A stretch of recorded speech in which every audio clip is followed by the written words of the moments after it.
සම්බුද්දස්ස නමෝ තස්ස භගවතු අරහතු සම්මා සම්බුද්දස්ස නමෝ තස්ස භගවතු අරහතු සම්මා සම්බුද්දස්ස. සාදු සාදු සාදු. ශ්‍රද්ධාවන්ත පින්වත්නි, බුදුරජාණන් වහන්සේගේ ශාසනය කියලා කියන්නේ හරි මසිරිමත් එකක්. කලාතුරකින් ලෝකයට පහළ වෙන එකක්. බුද්ධ ශාසනය කියන්නේ අසිරිමත්. ශාස්ත්‍ර සම්පත්ති කියන්නේ අසිරිමත් එකක්. ඒ ඔබ දන්නවා අපගේ මහා බෝසතාණන් වහන්සේ සම්බුද්ධත්වයට පෙර සිහින දැක්කා. ඒ එක උන්වහන්සේ සිහිනයක් දැක්කා. මේ සිව් දිසාවෙන් එක එක වර්ණයෙන් යුක්ත පරවිය 4 දිනක් ඇවිල්ලා භාග්‍යතුන් වහන්සේ ළඟට ඇවිල්ලා එකම පාටකට මේ පරවිය හැරෙනවා. ඒකේ අර්ථය තමයි නොයෙකුත් වංශවලින් නොයෙකුත් කුලවලින් ක්ෂත්‍රීය වංශයෙන් වෙන්න පුළුවන්, බ්‍රාහ්මණ වංශයෙන් වෙන්න පුළුවන්, ශුද්‍රය වෙන්න පුළුවන්, වෛශ්‍ය වෙන්න පුළුවන්. මේ ඕනම කුලයකින් පැවිදි වෙන අය බුද්ධ ශාසනයට ඇවිල්ලා ශ්‍රාවක සංඝ කියන පොදු බවට පත් වෙනවා. එතකොට ඔබ දන්නවා මේ බුද්ධ ශාසනයේ රාජ්‍යවරු පැවිදි වුණා. පැවිදිලා අරහත්ත්වයට පත් වුණා. සිටුවරු පැවිදි වුණා. පැවිදිලා අරහත්ත්වයට පත් වුණා. ඊළඟට මේ ශාසනයේ වෙළඳ කුලයේ අයත් පැවිදි වුණා. ඒ වගේම තමයි ඔබ දන්නවා මේ සුනීත සෝපාක වගේ ඉතාම අසරණ සුනීත මහරහතන් වහන්සේ කියන්නේ ගිහි කාලේ මේ වැසිකිලි වල තිබුණු මේ අසූචි ඇදගෙන ගියපු රස්සාව කළේ. ඒ වගේ ඉතාමත් නීච ජීවිත ගත කරපු අය බුද්ධ ශාසනය පැවිදිලා දෙවියන්ගේ බඹුන්ගේ වන්දනාවට ලක් වෙන උතුම් ස්වභාවයට පත් වුණා. බුද්ධ ශාසනය කියන්නේ වගේ අසිරිමත් ජීවිත බිහි කරන තැන. ඒ වගේ බුදු සසුන තුල පහළ වූ අසිරිමත් ජීවිතයක් ගැන අද අපි ඉගෙන ගන්නේ පිඩෝතික මහරහතන් වහන්සේගේ ජීවිතේ. පිඩෝතික මහරහතන් වහන්සේ කියලා කියන්නේ පින්වත්නි ගිහි කාලේ හිඟන්නේ. මේ හිඟන තරුණයා ආනන්ද ස්වාමින් වහන්සේ ගමට පිණ්ඩපාතේ වඩිනකොට හැමදාම මුණ ගැහෙනවා. මුණ ගැහුනම හොඳට ඔළුව පාත් කරලා ගරු සත්කාර දක්වනවා. ආනන්ද ස්වාමීන් වහන්සේට හොඳට හිනහ වෙනවා. යටහත් පහත්කම් දක්වනවා. ආනන්ද ස්වාමීන් වහන්සේට මෙයා ගැන කරුණාවක් අනුකම්පාවක් ඇති වුණා. ඇති වෙලා මේ තරුණයාට කතා කරනවා, දරුවෝ මොකද්ද ඔයා මේ ගත කරන ජීවිතේ තේරුම? ඔයා මේ හිඟා කාලා ජීවත් වෙනවට වඩා මේ ජීවිතයට වඩා ඔයාට උතුම් නැද්ද කියලා ඇහුවා මේ පැවිදි ජීවිතේ. එතකොට මේ තරුණයා කියනවා, අනේ ස්වාමීනි මං වගේ හිඟන්නේක කවුද පැවිදි කරගන්නේ? ආනන්ද ස්වාමීන් වහන්සේ කිව්වා, ඇයි දරුවෝ මම ඉන්නෝනේ ඔයාව පැවිදි කරන්න. ඔයා කැමති නම් මම ඔයාව පැවිදි කරගන්න. එතකොට මේ තරුණයා කැමති වුණා. කැමති වෙලා මේ ආනන්ද ස්වාමීන් වහන්සේගේ ශිෂ්‍යෙක් විදිහට මේ දැන් පැවිදි වෙලා අනිත් ස්වාමීන් වහන්සේලාත් එක්ක කටයුතු කරනවා. අනිත් ස්වාමීන් වහන්සේලා මේ ස්වාමීන් වහන්සේ හැඳින්වුවේ පිඩෝතික කියලා. එතකොට මේ පිඩෝතික ස්වාමීන් වහන්සේ හොඳට වතපිළිවෙතේ යෙදෙනවා. ඊළඟට ධර්ම විනයත් ඉගෙන ගන්නවා. නමුත් පින්වත්නි මේ හිත කියන්නේ මහ පුදුමාකාර දෙයක්. දැන් මේ ස්වාමීන් වහන්සේ පැවිදි වෙන්න පෙර දැන් රාජ සිටුවරු අමාත්‍යවරු ඇවිල්ලා බුද්ධ ශාසනය පැවිදිනකොට එයාලට අතාරින්න ගොඩාක් කාමවස්තු තියෙනවා. අඹදරුව අතාරින්න ඕනේ, විශාල ඉඩකඩම් අතාරින්න ඕනේ, ගේ දොර අතාරින්න ඕනේ, යාන වාහන අතාරින්න ඕනේ. නමුත් මේ හිඟන කොළුව පැවිදි වෙන්න එද්දී අතහැරින්න යාට තිබ්බේ කඩමාල්ලයි එයාගේ මේ අර කෑම ඉල්ලයි යන යකඩ තැටියයි විතරයි. හැබැයි මෙයා ඒ එනකොට ඒ යකඩ තැටියයි කඩමාල්ලයි ඒ කැලේ තිබුණු ගස් බෙනික හංගලාවා. දැන් මෙයාට මේ හිතේ ස්වභාවය හරීම පුදුමාකාරයි කියන්නේ. මෙයාට මේ රෙදි කඩමාල්ලයි තැටියයි අරගෙන ආයෙ හිඟා කන්න හිතෙනවා. දැන් මේ බුද්ධ ශාසනය පැවිදිණෙන් පස්සේ ඒ පැවිදිච්ච ස්වාමීන් වහන්සේලාට මිනිස්සු බෙදාගෙන සලකන්නේ නැහැ. මේ අඩු කුලයෙන් පැවිදිච්ච කෙනෙක් මේ කියලා අඩු සැලකිල්ලක් ලැබෙන්නේ නැහැ. අනුත් ස්වාමීන් වහන්සේලාට වගේම හොඳට සිවුරු වලින් පින්ද පාතින් කුටි සෙනසුන් වලින් ගිලම්පසින් අප උපස්ථාන කෙරෙනවා. නමුත් අර තැටියයි මේ රෙදි කඩමාළුයි මතක් වෙනවා. ආයෙ පාරක් හිඟා කන්න හිතෙනවා. ඒ හිඟා කන්න හිතෙනකොට මේ පිලෝතික ස්වාමීන් වහන්සේ කල්පනා කරා මේ හිත හරි තුච්ච එකක්. මේක ආයෙමත් තතාව මාව ඇදලා දාන්න ලැහැත් තියෙන අර දුක්ඛිත ජීවිතේට. ඒකට මං ඉඩ දෙන්නේ නැහැ කියලා ඕන්න බිම බලාගෙන අර කැලේට නික්මුණා. කැලේට නික්මිලා තමන් වහන්සේ අර හංගලාපු රෙදි කඩමාල්ලයි තැටි කවලයි අතට ගත්තා. අතට අරගෙන තමන්ටම බැන ගන්නවා. උඹ මොකද්ද මේ කරගන්න යන වැඩේ? උඹට ලැජ්ජාවක් නැද්ද? මෙච්චර මේ මිනිස්සු ශ්‍රද්ධාවෙන් ගෙනල්ලා දම්පැන් පූජා කරනවා, සිවුරු පූජා කරනවා, කුටසෙනසුන් පූජා කරනවා. ඒ දේවල් පූජා කරලා බණ භාවනා කරගෙන පාඩුවේ ඉන්නේ නැතුව උඹ මොකද්ද මේ අය කරගන්න යන්නේ? උඹට ලැජ්ජාවක් නැද්ද මිනිස්සුયો කියලා හිතට ගරහන්න පටන් ගත්තා. තමන්ටම බැනගත්තා. හැම වෙලේම හිතට අරතියක් එනකොට මේ ස්වාමීන් වහන්සේ කැලේට යනවා. කැලේට ගිහිල්ලා අර රෙදි කඩමාල්ලයි තැටියයි අරගෙන තමන්ටම බැන ගන්නවා. බැනගෙන හිත හරි ගියයින් පස්සේ ආයෙ පාරක් ඇවිල්ලා ඕන්න භාවනා කර කර ඉන්නවා. ආයෙ ටික දවසකින් හිත අපහසු නම් ආයෙ යනවා. මේ ස්වාමීන් වහන්සේගේ නිතර මේ කැලේට යෑම ගැන අනිත් ස්වාමීන් වහන්සේලාට දැනගන්න ලැබුණා. දැනගෙන අනිත් ස්වාමීන් වහන්සේලා ඇහුවා ආයුෂ්මතුනි ඔබ නිතර කොහෙද නිතරම කැලේ යන්නේ කියලා. එතකොට මේ පිලෝතික ස්වාමීන් වහන්සේ අහිංසක විදිහට උත්තර දුන්නා ආයුෂ්මතුනි මම මගේ ගුරු දේවයන් හම්බෙන්න යනවා. මගේ හිතට අපහසුවක් ආවම මං ගුරු දේවයන් හම්බෙලා මං අවවාදයක් ගන්නවා. ඒ අවවාදය අරගෙන මං හික්මිනවා කිව්වා. එතකොට ගුරු දේවයන් කියන හැඳින්වුවේ තමන්ගේ ජීවිතේ තමන් මේ පැවිදෙන්න කලින් පරිහරණය කරපු ඒ රෙදි කඩමාළුයි පරණ තැටියටයි. උන්වහන්සේ ඒක ගාවට ගිහිලා වීරිය උපද්දනවා. බුදුරජාණන් වහන්සේ දේශනා කළා මේ ධර්මයේ තියෙන වීරිය අන්තිමට මිසක් කුසීතයට නෙවෙයි. ඒ වීරිය කියන එක තියෙන්න ඕනේ මේ සාමාන්‍ය ලෝකයේ තියෙන වීරිය නෙවෙයි. බුදුරජාණන් වහන්සේ දේශනා කළේ ඒ වීරියෙන් එයාගේ කරලා දෙන්නේ කුසල් දහම් වඩවන එක. අකුසල් දහම් දුරු කරන එක. එතකොට කුසල් දහම් වැඩි වීම පිණිසත් අකුසල් දහම් දුරු කිරීම පිණිසත් කෙනෙක් වීරිය උපද්දනවා නම් ඒකට කියනවා ආරම්භ ධාතුව. එයා වීරිය කරන්න කැමති අකුසල් ප්‍රහාණය වීම පිණිස. එයා වීරිය කරන්න කැමති කුසල් වැඩි වීම පිණිස. ඒකට කියනවා ආරම්භ ධාතුව. ඒ විදිහට කරන වීරිය සිඳෙන්න දෙන්නේ නැහැ. ඒකට කියනවා නික්කම ධාතුව. ඒ වීරිය කරගෙන යද්දි සමහර ලාවට එන්න පුළුවන් අකුසල් වලින් හිත සම්පූර්ණ යට කරන අවස්ථා. එහෙම අවස්ථාවක් ආවොත් එහෙම යට වෙන්න නොදී වීරියෙන් පරාක්‍රමයෙන් ඒ අකුසලින් හිත මුදවනවා. ඒකට කියනවා පරක්කම ධාතු. ඉතින් මේ පිලෝතික ස්වාමීන් වහන්සේගේ ජීවිතේ මේ තුනම තිබුණා. වීරිය සිඳෙන්න දෙන්නේ නැතුව උන්වහන්සේ බලවත් ලෙස වීරිය කළා.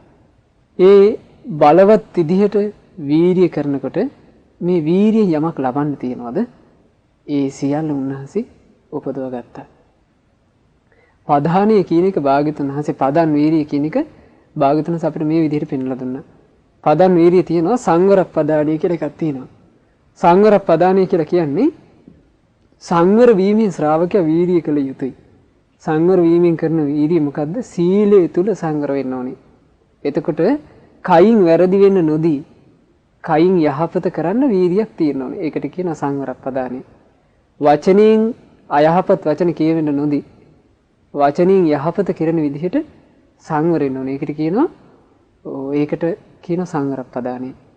ඊළඟට මේ මනසින් අකුසල් හිතුවේ හිතෙන්න දෙන්නේ නැතුව ඒක සංවර කරන්න ඕනේ. ඒකට කියනවා සංවර පදානය කියලා. එතකොට ඒකත් එක්තරා වීරියක්. ඊළඟට බුදුරජාණන් වහන්සේ දේශනා කළා පහන පදානය කියලා එකක් තියෙනවා. හිතේ හටගන්න අකුසල දහම් දුරු කරන්න ප්‍රහාණය කරන්න වීරියක් තියෙන්න ඕනේ. ඒකට කියනවා පහන පදානය. ඊළඟට තියෙන්න ඕනේ භාවනා ප්‍රදානේ උපද්දගත් කුසල් තියෙනවා. මෛත්‍රිය වෙන්න පුළුවන්, කරුණාව වෙන්න පුළුවන්, මුදිතාව වෙන්න පුළුවන්, උපේක්ෂාව වෙන්න පුළුවන්. මේ බුදු ගුණ, දහම් ගුණ, සංඝ ගුණ ආදී මානසිකාර වලින් උපද්දගත් සමාධි වෙන්න පුළුවන්. මේ උපදවගත් කුසල් තව තවත් භාවනාවසින් වැඩිවීමටත් වීරියක් තියෙන්න ඕනේ. ඒකට කියනවා භාවනා ප්‍රදානේ. ඊළඟට අනුරක්ෂණ ප්‍රදානේ උපද්දගත් කුසල් ආරක්ෂා කරගන්න වීරියක් තියෙන්න ඕනේ. ඒකට කියනවා අනුරක්ෂණ ප්‍රදානේ. මෙන්න මේ විදිහට ශ්‍රාවකෙක් ප්‍රධාන වීරිය පුරුදු කරන්න ඕනේ. ඒ ප්‍රධාන වීරිය පුරුදු කරද්දී සමහර අවස්ථාවල තමන්ට තමන් නිග්‍රහ කරලා වීරිය කරන්න වෙන අවස්ථා යෙදෙනවා. ඉතින් බලන්න දැන් මේ පිලෝතික ස්වාමීන් වහන්සේට නුවණ තිබ්බ නිසා හිතේ ඇති වෙන අරතියට උන්වහන්සේ ඉඩ දුන්නේ නැහැ. අරතිය දුරු කරන්න තමන්ටම නිග්‍රහ කරගත්තා. ඒ නිග්‍රහයේ ප්‍රතිඵලය මොකද්ද? ඊටාම කෙටි කාලෙකින් උන්වහන්සේ අර හිතේ තියෙන අරතිය සම්පූර්ණයෙන් දුරු කරගත්තා. දුරු කරලා හොඳ සුව පහසුවෙන් බණ භාවනා කරගත්තා. උන්වහන්සේ කල්පනා කරා මේ සසර ගමනේ මට පින් කරගන්න බැරි වෙන්නේ නැති. ඒ පින් කරන්න බැරි වෙච්ච ඉඳ තමයි මම දුක්ඛිත දීන ජීවිතයක මං ඉපදුනේ. ඒ විදිහට ඉපදිලත් මට වාසනාවක් තිබුණු බුදු සසුනේ පිහිට පිරිසන් ලබන්න. ඒ නිසා මම මේ උතුම් සන සම්පත්තිය හිමි වෙන කලින් මම මේකේ ප්‍රයෝජන ලබන්න ඕනේ කියලා කල්පනා කරා. ඒකල හොඳට බණ භාවනා කරලා ඊටාම කෙටි කාලෙකින් ඒ පිලෝතික ස්වාමීන් වහන්සේ කෙලෙස් දුරු කරලා පිලෝතික මහරහතන් වහන්සේ බවට පත් වීවදාලා. ඉතින් මේ පිලෝතික මහරහතන් වහන්සේ දැන් අරහත්ත්වයට පත් වෙලා ඔද්ද වැඩි ගිය ප්‍රීතිමත් සිතකින් සුවසේ වාසය කරනවා. සුවසේ වාසය කරන හින්දා දැන් වනයේට යන්න අවශ්‍යතාවයක් ඇත්තේ නැහැ. එතකොට අනිත් ස්වාමීන් වහන්සේලාට දැන් මේක ගැටලුවක්. ඉස්සර නිතර වනයේට යනවා දැන් යන්නේ නෑ. එතකොට කතා කරලා ඇහුවා ආයෂ්මතුනි මේ දැන් ඔබ යන්නේ නැද්ද මේ ආචාර්යයන් වහන්සේ හම්බෙන්න ගුරු දේවයන් හම්බෙන්න යන්නේ නැද්ද? එතකොට කිව්වා මේ පිලෝතික ස්වාමීන් වහන්සේ අහිංසක විදියට ආයෂ්මතුනි මම මේ ගුරුවරයා කෙරෙහි තියෙන ඇල්මත් මම දොරු කරා. ඒ නිසා මම දැන් ගුරුවරයා දකින්න යන්නේ නෑ කිව්වා. එතකොට මේ අනිත් ස්වාමීන් වහන්සේලා මේ චෝදනා මුඛයෙන් කතා කරන්න පටන් ගත්තා. ඕන්න මේ පිලෝතික ස්වාමීන් වහන්සේ අරහත්ත්වය ප්‍රකාශ කරනවා කියලා. ඉතින් භාගතුන් වහන්සේ ගාවට ගිහිල්ලා මේ ඇල්ම දුරු කළා කියලා මෙන්න අරහත්ත්වය ප්‍රකාශ කරනවා කියලා චෝදනා කරා. එතකොට භාගතුන් වහන්සේ වදාලා "ඔව් පින්වත් මහණෙනි. මාගේ ශ්‍රාවක පුතණුවන් වූ පිලෝතික උතුම් අරහත්ත්වය සාක්ෂාත් කළ කෙනෙක්. ඔහු සියල්ල කෙරෙහි තියෙන බැඳීම් සියල්ලම දුරු කළා. දක්ෂ අශ්වයෙක් හික්මනවා වගේ මේ සසුන තුල හික්මුණා" කියලා බුදුරජාණන් වහන්සේ ලස්සන ගාථාවක් ඒ ස්වාමීන් වහන්සේලා සියලු දෙනාට වීරිය උපද්දන්න දේශනා කළ ගාථා දෙකක්. භාග්‍යවතුන් වහන්සේ වදාලා "හිරි නිසේදෝ පුරිසෝ කෝචි ලෝකස්මින් විජ්ජති යෝ නින්දං අපබෝධේති අස්සෝ බද්රු කසාමිව." නින්දා ලබන්ට අකමැති ආජානීය අශ්වයෙක් වගේ පවට ලැජ්ජා තියෙන කෙනා මේ පව් නොකර පව් වලින් ආරක්ෂා වෙනවා කියනවා. හැබැයි එහෙම අය ඉන්නේ හරි ටික දෙනයි කියනවා. පවට ලැජ්ජාව තියෙන ඒ පවට ලැජ්ජාවෙන් මේ පව් නොකර ආරක්ෂා වෙන අය ලෝකේ ඉන්නේ හරිම ටික දෙනයි කියනවා. ඒ කිනා මේ පව් වලින් ආරක්ෂා වෙන්නේ කොහොමද? බුදුරජාණන් වහන්සේ වදාලා අස්සෝ යතා බද්රු කසා නිවිට්ඨෝ මේ කස පහරට ලැජ්ජාවටපත් වෙන ආජානීය අශ්වයෙක් වගේ ආතාපිනෝ සංවේගිනෝ භවද තමන්ගේ හිත තුළ අකුසල් හට ගන්නකොට සංවේගයටපත් වෙන්න කියනවා. සංවේගයටපත් වෙලා වීරිය කරන්න කියනවා මේ අකුසල් දුරු කරන්න. සද්ධාය සීලේනච විරියේනච ශ්‍රද්ධාවෙමුත් සීලේනුත් වීරියනුත් සමාධින ධම්ම විනිච්ඡේනච හිතේ එකඟ බවින් යුක්තව ධර්මයේ මෙනෙහි කිරීමෙනුත් සම්පන්න විද්‍යාචරණ පතිස්සත මනා සිහිනුවණින් යුක්තව අවබෝධයට අනුව හැසිරෙන්න කියනවා.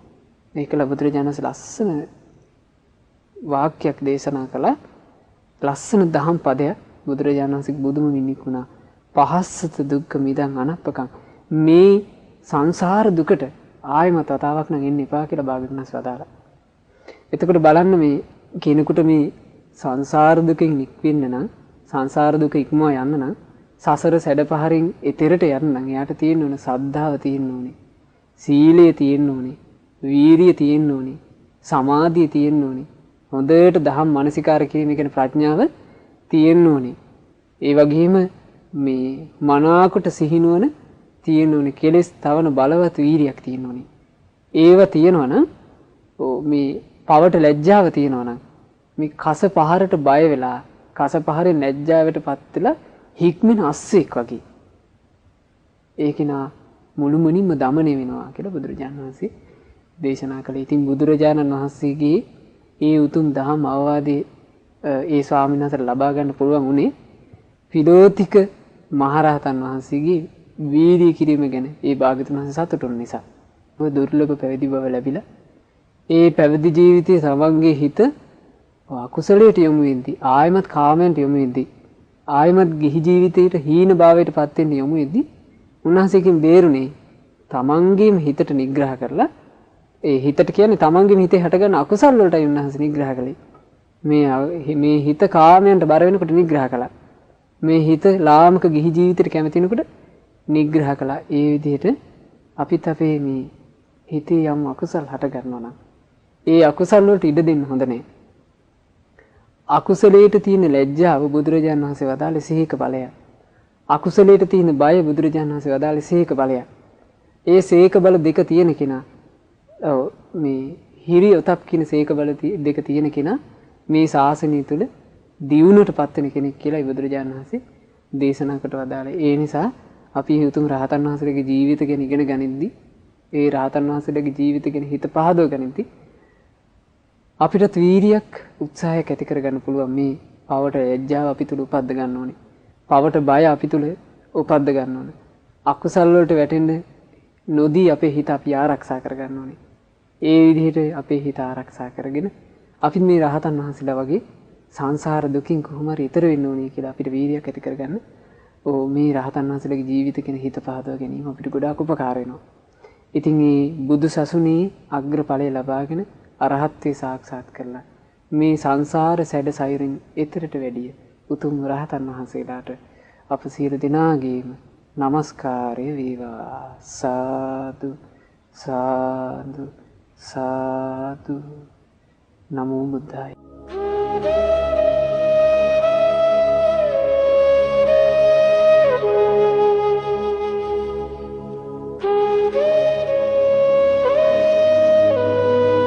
පිරිනිවුනි ඒ රහත් මුනිවරු